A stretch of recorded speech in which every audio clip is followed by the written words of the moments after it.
इस बार का यूपी चुनाव भी कुछ अलग नहीं है। सत्ताधारी बीजेपी जहां एक और अपना दल और निषाद पार्टी जैसे दलों के साथ गठबंधन कर चुनावी मैदान में उतर रही है, जो कि बीजेपी के साथ पिछले चुनाव में भी नजर आए थे और दोनों को कुल मिलाकर 15 से 16 सीटें दी गई थी। यानी बीजेपी ने फिर भी लगभग 380 सीटों पर अपने दम पर चुनाव लड़ा था। वहीं दूसरी ओर समाजवादी पार्टी है, चुनाव आते ही अपने लिए नए साझेदार ढूंढने में लग गई है। सपा ने अब तक आरएलडी, सुबह सपा, महान दल जैसे कई दलों के साथ गठबंधन करने की बात कही है, जिसमें आरएलडी को 40 सीटें देने की खबरें सामने आ रही है। वहीं सुबह सपा, महान दल, कृष्णा पटेल की पार्टी को भी मिला लिया जाए तो ये संख्या 80 से 90 तक जा सकती है। और तो और अखिलेश के चाचा शिवपाल यादव भी सपा के साथ गठबंधन की बात कर रहे हैं और खुले मन से कहते सुनाई दे रहे हैं कि अखिलेश यादव या तो उनकी पार्टी से गठबंधन कर ले या विलय कर ले। इसके साथ ही शिवपाल यादव खुद की पार्टी के नेताओं के लिए 50 से ज्यादा सीटें मांग रहे हैं। ऐसे में अगर सब कुछ मिला लिया जाए तो 403 सीटों में से अंत में अखिलेश यादव के पास खुद की पार्टी के उम्मीदवारों को लड़ाने के लिए 270 से 280 सीटें ही बचने वाली है। यानी वो अखिलेश यादव जो 403 में से 400 सीट जीतने के दावे कर रहे थे, वो मात्र 70% सीटों पर अपने उम्मीदवार उतार पाएंगे। साथ ही एक और बात कि अखिलेश यादव के साथ जो दल चुनाव में साथ लड़ने वाले हैं, उनमें से ज्यादातर ऐसे दल हैं जो हर चुनाव में नया धड़ा ढूंढते हैं।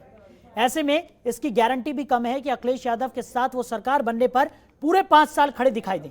खैर, सरकार बनना तो अभी दूर की कौड़ी है, लेकिन सबसे बड़ी बात यह है कि अखिलेश यादव के जो कार्यकर्ता पिछले 5 साल से हर विधानसभा सीट पर और अपने अपने क्षेत्र में मेहनत करने में लगे हुए हैं, उन्हें कैसे मनाया जाए, क्योंकि गठबंधन करने के दर्द अखिलेश से बढ़िया कौन समझ सकता है। चाहे 2017 का चुनाव हो, जहां अखिलेश ने राहुल गांधी की कांग्रेस के साथ गठबंधन किया, वहां सपा 300 से कम सीटों पर लड़ी और उसका हश्र आप सभी जानते हैं। पहली बार सपा 5 से कम सीटों पर सिमट गई। वहीं 2019 लोकसभा चुनाव में भी यही हुआ। सपा, बसपा और आरएलडी मिलकर लड़ी। सपा 80 लोकसभा सीटों में से आधी पर लड़ी और 5 सीटों पर ही जीत दर्ज कर सकी। और तो और कन्नौज, बदायूं, इटावा जैसी सीटें भी नहीं बचा सकी।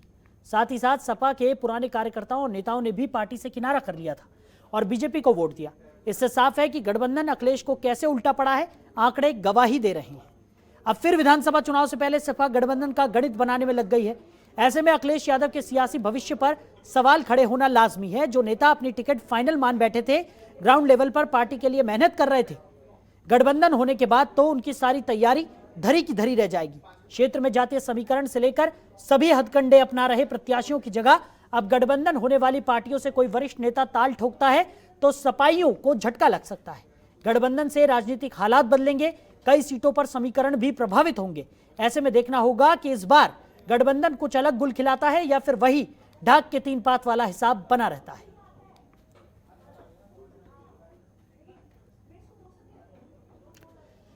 तो ऐसे में कुछ सवाल खड़े हो रहे हैं। चुनावी गठबंधन कैसे अखिलेश करेंगे प्रबंधन? गठबंधन की राजनीति कहीं भारी न पड़ जाए रणनीति।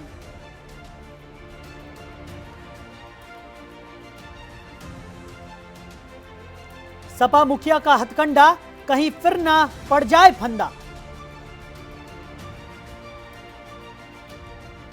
कार्यकर्ताओं की मेहनत पर क्या गठबंधन डालेगा खलल? गठबंधन के फिर उठे स्वर, क्या फिर वही होगा हश्र? तो ये तमाम सवाल यहां पर खड़े होते हैं जिनके जवाब हम तलाशने की कोशिश करेंगे। कुछ खास मेहमान भी हमारे साथ इस चर्चा में शामिल होंगे।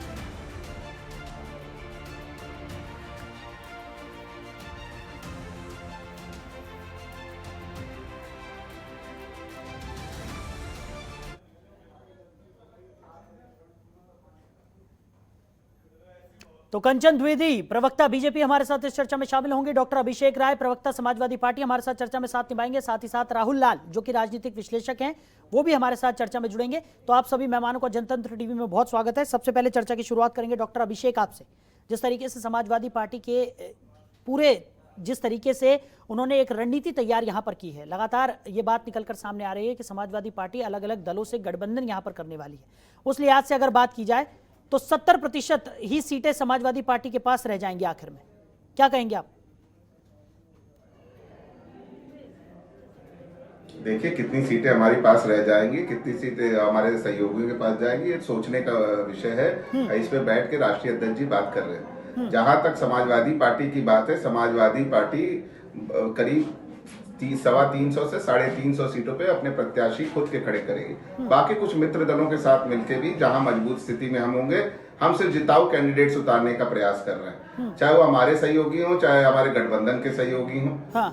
तो ये एक कहते हैं ना, गठबंधन का धर्म हम अपनी तरफ से निभा रहे हैं और उनके तरफ से भी ये निभने वाला है। हमारे गठबंधन में कोई ऐसी डॉक्टर अभिषेक, उसी गठबंधन के धर्म की मैं बात कर रहा हूँ। जिस तरीके से आपने कहा कि जो बड़े वरिष्ठ नेता है उनको यहाँ पर मौका दिया जाएगा, अगर दूसरी पार्टी से वरिष्ठ नेताओं को मौका दे दिया जाए तो उन नेताओं का क्या, जो लगातार मेहनत कर रहे हैं पार्टी के लिए, जो लगातार इस कवायद में जुटे हुए हैं कि किस तरीके से समाजवादी पार्टी को मजबूत किया जाए अपने क्षेत्र में, उन्हें कैसे मनाया जाएगा?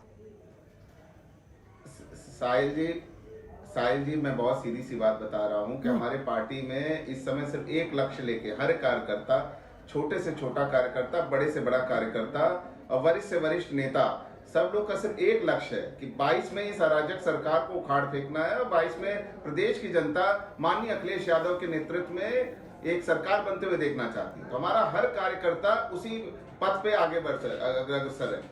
हमें जो भी माननीय राष्ट्रीय अध्यक्ष जी का आदेश होगा, हम उस चीज को, हमारे छोटे से लेकर बड़े कार्यकर्ता और वरिष्ठ नेता उसको फॉलो कर रहे हैं।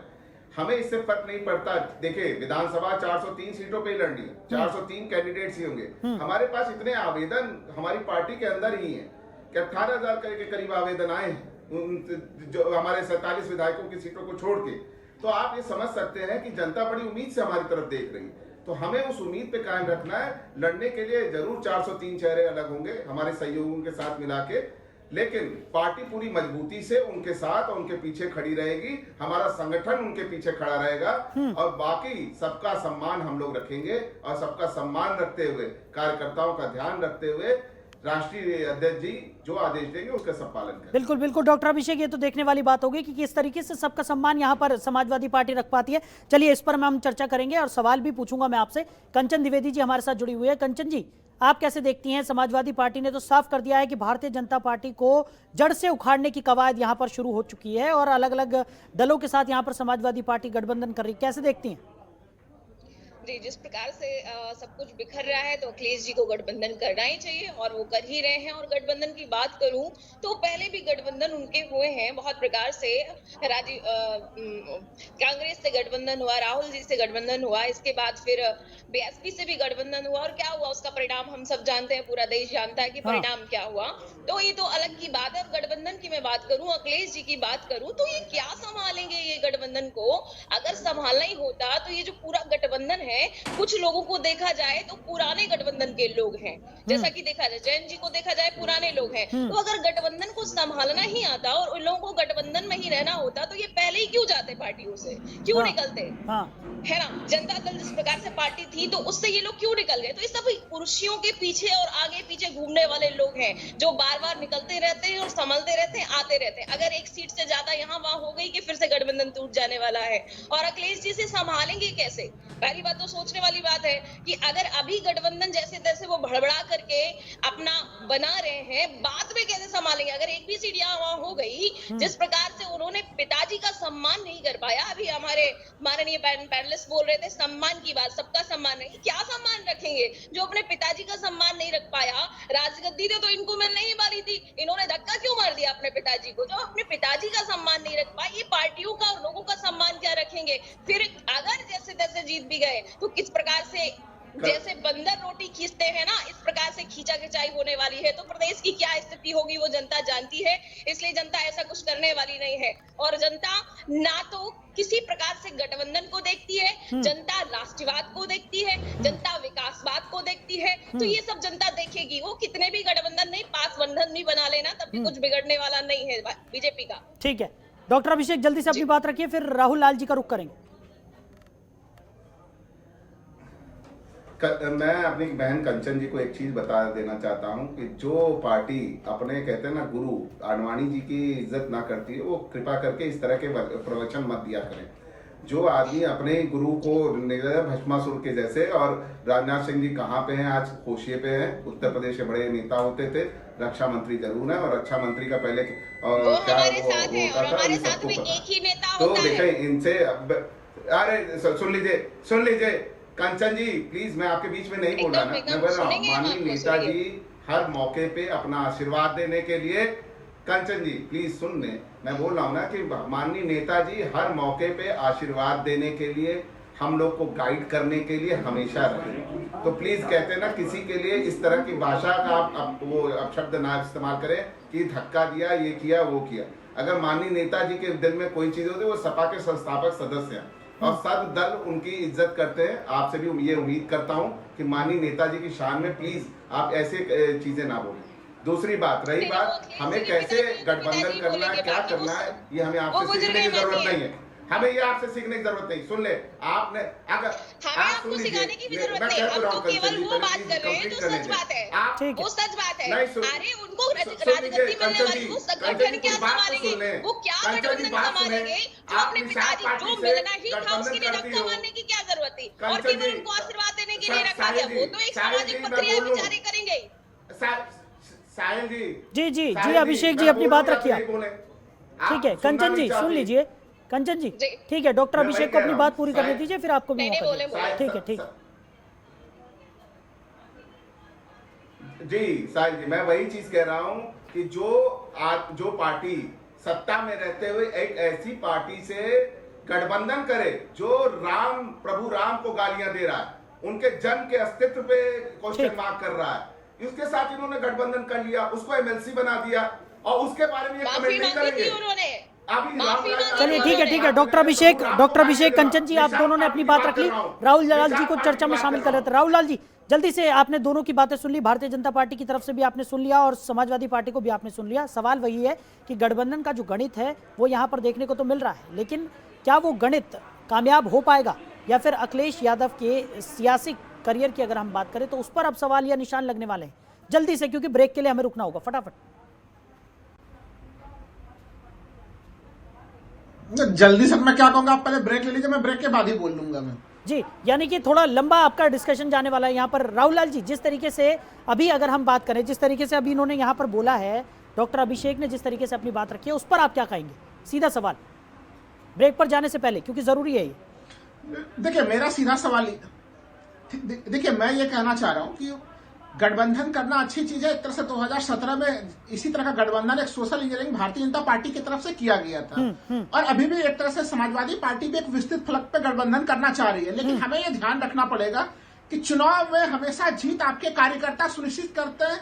आप जब गठबंधन करें तो आपके कार्यकर्ताओं का मॉरल बिल्कुल जो डाउन ना हो और वो काफी मजबूत फील करें, ये जिम्मेवारी बनती है। तो इसलिए आपके पास एक ऐसी रणनीति होनी चाहिए कि कम से कम अधिकांश सीटों पे आप लड़े, क्योंकि भारतीय जनता पार्टी ने गठबंधन कई सारे दलों से किया था साहिल जी, लेकिन फिर भी उन दलों को, गठबंधन दलों को सीटें काफी कम दी थी। ये चीज काफी गंभीर है। दूसरा चीज कि अगर हम लोग गोवा से लेकर तमाम देश के जो अलग अलग घटनाएं हैं, अगर उसके ऊपर हम उदाहरण देते हैं तो इनको यह भी चीज ध्यान रखना पड़ेगा कि कहीं सहयोगी दल जीत के अगर आप उनको ज्यादा सीटें देते हैं तो जीतने के बाद कहीं वो बीजेपी के खेमे में न चले जाए। बिल्कुल, बीजेपी तोड़फोड़ का भी प्रयास करती है। इसलिए ज्यादा मुफीद चीज यह है कि समाजवादी पार्टी गठबंधन दलों को तो जरूर शामिल करें, लेकिन उनको सीटें कम दें और अपने से ज्यादा सीटों पर लड़ने का प्रयास करें। ठीक है तो यहाँ पर एक ब्रेक के लिए हम रुक लेते हैं, उसके बाद इस चर्चा को हम जारी रखेंगे। तो वक्त हो चला है एक छोटे से ब्रेक का, जल्द लौटेंगे, बने रहिए। तो ब्रेक के बाद एक बार फिर से आप सभी का स्वागत है। और जिस तरीके से समाजवादी पार्टी गठबंधन के गणित को फॉलो कर रही है वो कितना कारगर आगे साबित होता है, इसी पर आज हम चर्चा कर रहे हैं। राहुल लाल जी जो कि राजनीतिक विश्लेषक हैं, वो हमारे साथ इस चर्चा में बने हुए हैं। राहुल लाल जी, जानना चाहूंगा जो सवाल मैंने आपसे पहले किया था कि जिस तरीके से समाजवादी पार्टी जिस गणित पर चल रही है, छोटे छोटे दलों के साथ यहाँ पर गठबंधन किया जा रहा है, इस बात की कोई गारंटी नहीं है कि आने वाले 5 साल अगर सरकार बन भी जाती है तो उसके बाद 5 साल तक क्या ये गठबंधन जिन दलों के साथ किया जा रहा है वो ज़्यादातर ऐसे दल हैं जो हर बार एक नया धड़ा चुनते हैं, और अगर इनके ऊपर किसी तरह की कोई गारंटी नहीं है तो क्या जो समीकरण बदलने वाले हैं और जिस तरीके से समीकरण अब आगे बदलेंगे अखिलेश यादव के सियासी करियर की अगर हम बात करें तो क्या उस पर भी सवाल या निशान लग सकते हैं? नहीं, देखिए मैं यही कह रहा हूं कि चूंकि अभी तक इन लोगों ने सीटों की घोषणा नहीं की है कि प्रत्येक दलों के साथ, जैसे मान लीजिए कि अलग अलग दलों के लोगों से मिल रहे हैं, काफी विस्तृत तौर पर सबों के साथ बैठकर चल रही हैं। लेकिन अगर ये जिस तरह से सीटें अगर काफी ज्यादा संख्या में अगर सीटें ये घटक दलों को देते हैं तो फिर हम लोगों को ये ध्यान रखना पड़ा होगा कि भारतीय जनता पार्टी काफी आक्रामक ढंग से राजनीति करती है।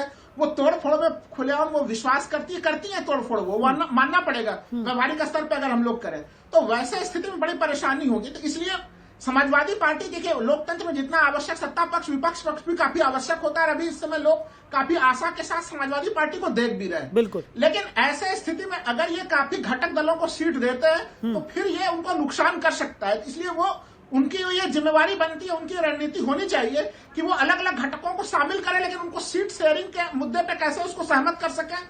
उनको अगर बहुत ज्यादा सीट देंगे तो इस मॉडल पे भी उन्हें 2017 वाले बीजेपी के मॉडल पे जाना पड़ेगा। देखिए अभी यहाँ पे हम अभी जो बीजेपी के थे वो बोल रही थी बराबर की तमाम तरह की अलग अलग, चूंकि पूर्व में कई सारे गठबंधन हुए, 2017 का कांग्रेस के साथ गठबंधन या लोकसभा चुनाव में बीएसपी के साथ गठबंधन, लेकिन हमें यह भी नहीं भूलना चाहिए कि अभी परिस्थितियां अलग है। तो अभी इस समय की परिस्थिति बदली हुई है। इस परिस्थिति में अगर वो अलग रणनीति बनाते हैं, अगर वो इनको कम कम सीटें देते हैं तो वो सफल होगी।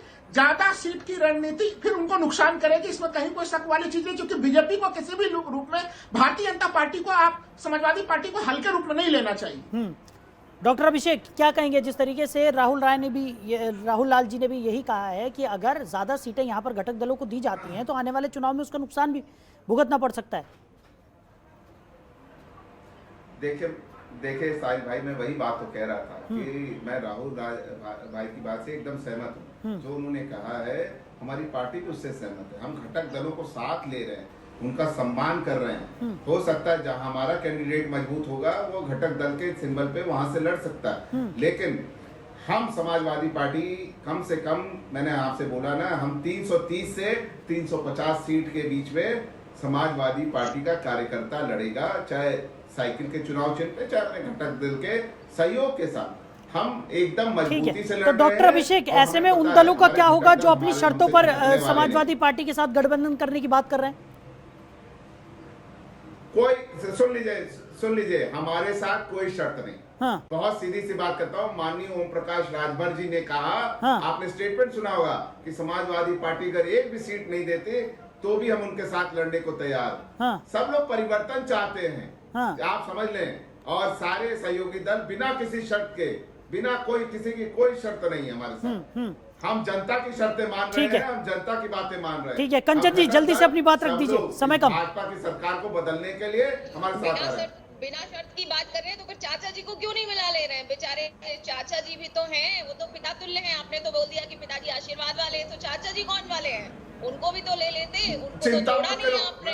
मैं बोलना चाहता हूँ, उनको तो जोड़ नहीं रहे आप बेचारे, उनको वही कभी प्रेम, कभी यहाँ, कभी वहाँ, कुछ समझ में नहीं आ रहा। उनको खुद ही नहीं समझ में आ रहा भतीजा कर क्या रहा है। आप अपना एड्रेस में जो बता देना, मिठाई भिजवा दूंगा। एक बहुत अच्छा मैं मिठाई भिजवा दूंगा कंचन जी, बहुत अच्छा कंचन बहन, मैं मिठाई भिजवा दूंगा। चाचा आ रहे हमारे साथ, चाचा हमारे साथ है, चाचा हमारे साथ। चलिए ठीक है, समय कम है हमारे पास। राहुल लाल जी, फाइनल कमेंट्स आपके जल्दी से। डर बहुत जरूरी है।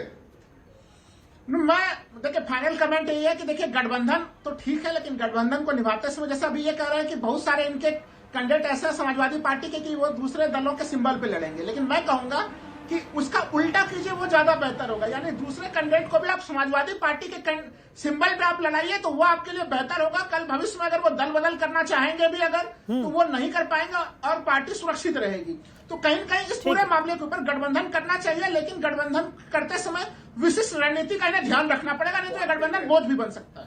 चलिए ठीक है, चलिए आप सभी मेहमानों को हमारे साथ इस चर्चा में शामिल होने के लिए बहुत शुक्रिया। समय की कमी के चलते इस चर्चा को हमें यही विराम देना होगा। तो जिस तरीके से गठबंधन से राजनीतिक हालात बदलेंगे, सीटों के समीकरण भी यहां पर प्रभावित होंगे। अब ये गठबंधन आगे क्या गुल खिलाता है, ये तो देखने वाली बात होगी। फिलहाल इस खास पेशकश में मेरे साथ इतना ही। आप बने रहिए और देखते रहिए जनतंत्र टीवी। नमस्कार।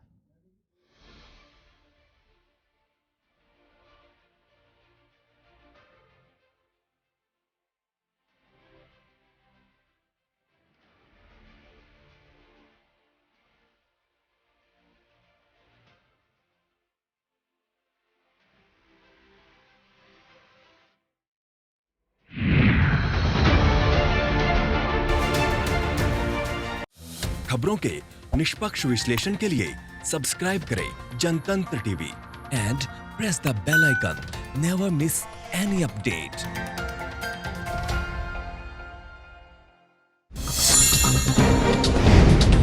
डाउनलोड कीजिए जनतंत्र टीवी ऐप को, जो कि अवेलेबल है गूगल प्ले और ऐप स्टोर पर। अधिक जानकारी के लिए अभी डाउनलोड करें।